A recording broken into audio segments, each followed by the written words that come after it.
కృషితో నాస్తి దుర్భిక్షమన్న సూక్తి ఆ అభ్యుదయ రైతుకు అక్షరాల సరిపోతుంది.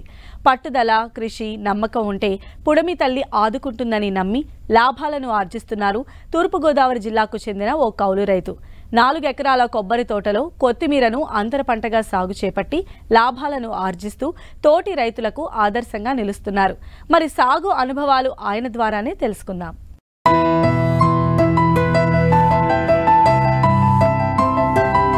కొత్తిమీర వంటింటికి నిత్యవసర వస్తువు. ఏ కూర వండినా కొత్తిమీర వెయ్యాల్సిందే. అందుకే దీనికి అన్ని కాలాల్లోనూ డిమాండ్ ఉంటుంది. చిన్న కట్ట కూడా ఒక్కోసారి 10 రూపాయల దాకా ధర పలుకుతూ ఉంటుంది. వేసవిలోనైతే 20 రూపాయలు పెట్టినా దొరకని పరిస్థితి. అందుకే వ్యవసాయంలోనూ రైతులకు నిత్య ఆదాయం తీసుకొచ్చే పంటగాను గుర్తింపు పొందింది. 365 రోజులు సాగవుతూ కర్షకుల ఇంట కనక వర్షం కురిపిస్తోంది. కొత్తిమీర పంట 40 రోజుల్లోనే చేతికందుతుంది.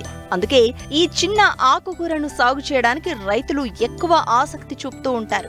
ఈ కోవలోనే గత 30 ఏళ్లుగా కొబ్బరి తోటల్లో అంతర పంటగా కొత్తిమీరను సాగు చేస్తూ అధిక లాభాలను పొందుతున్నారు తూర్పుగోదావరి జిల్లా ఉండ్రాజవరం మండలం సత్యవాడ గ్రామానికి చెందిన రైతు సాధనాల రాము. ఈ కొబ్బరి తోటలోనే అంతర పంటలో కొత్తిమీర వేసాం. 4 ఎకరాలండి. ఈ చేను దున్నేస్తామండి. దున్నేసాకండి ధనియాలండి విత్తనాలు చల్లేసి తొడి కంపలు ఆగుతాం. దుక్కులు మాత్రం 20 వేస్తామండి. తర్వాత 2వ తడికి మొలిచేస్తుంది. మళ్ళీ 3వ తడి మీద 20 మళ్ళీ వేస్తానండి. వేసాక మందులు కొట్ట ఏం కొట్టక్కర్లేదండి. శీతాకాలం కాబట్టి అండి తెగులు ఏమి రావండి. అసలు ఏ మందు కొట్టనండి. 40 రోజులకు కొత్తిమీర వచ్చేస్తుందండి. 5-6 రోజుల్లో పీకేస్తామండి ఎకరం చేను.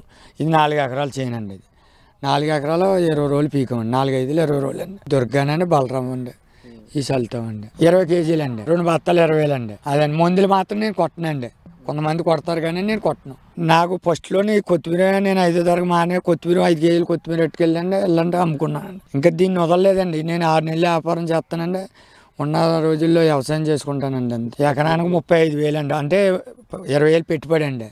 రైతుకు 15,000 ఇస్తామండి. ఈ మధ్యలో రేట్ లేదండి. కేజీ 30-25 అమ్మితే అండి 20,000 మిగులుతుందండి. ఇప్పుడు 15లో పడుతున్నాం వల్ల అండి ఒక 5,000 ఇంచుమించి సొమ్ములు గట్టాగట్టి 5,000 లాస్ వస్తుందండి ఎకరానికి అండి. తాడేపల్లిగూడెం అండి, గణపారం, ఏలూరు ఇలాగ కూలీలు పచ్చాంగా 20 మంది ఉంటామండి. ఫస్ట్ తడి ఎట్టేస్తామండి మొలిచేస్తుంది. 2 తళ్ళు ఏమైనప్పుడు మొలిచేస్తుందండి. 3వ తడి మీద మళ్ళీ ముందు వేస్తామండి.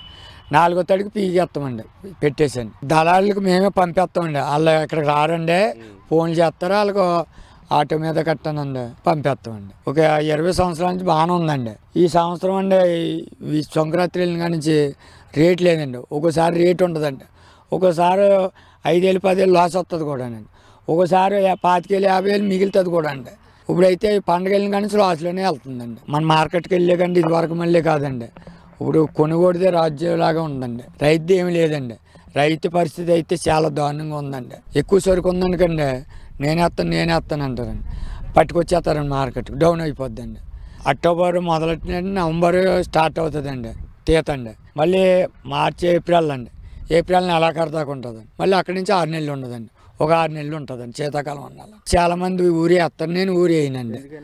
అది వేస్తానండి. మామిడి వచ్చేసి అండి కూర కొనుక్కుని కూడా డ్యామేజీ కింద ఆకు బాగోదండి, కుళ్ళిపోతుందండి.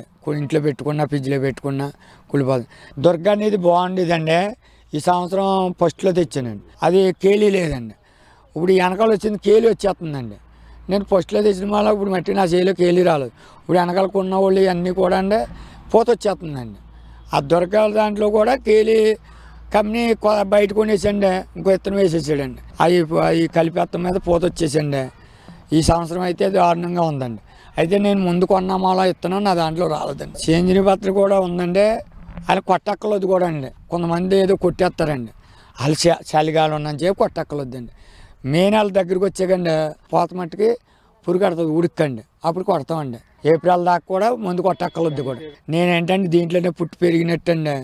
ఫస్ట్ నుంచి బాగా దీనికి అనుభవం వల్ల నాకు ఎలాగ పావులు రావాలో అమ్ముకునేవాడు కూడా పావులు వచ్చేలా చేస్తానండి. కొనుక్కునేవాడు కూడా సంతోషంగానండి. వాళ్ళు కూడా బాగుండేలాగా నేను దాన్ని పెంచుతానండి. తక్కువ నీటితో సాగయ్యే ఈ పంటకు చీడపీడల సమస్య కూడా తక్కువే. ఎరువులు కూడా అంతగా అవసరం ఉండదు. ముఖ్యంగా కొబ్బరి తోటలో కొత్తిమీర సాగుకు పెట్టుబడి తక్కువ. చేలల్లో మడులు చేయాలి. ఎరువులు ఎక్కువగా వినియోగించాలి. కొబ్బరి తోటలో ఇటువంటి పనులు ఉండవు. అయితే మార్కెటింగ్ సమస్య లేకుండా చూసుకోవాలి. అప్పుడే అధిక లాభాలను పొందేందుకు వీలుంటుంది.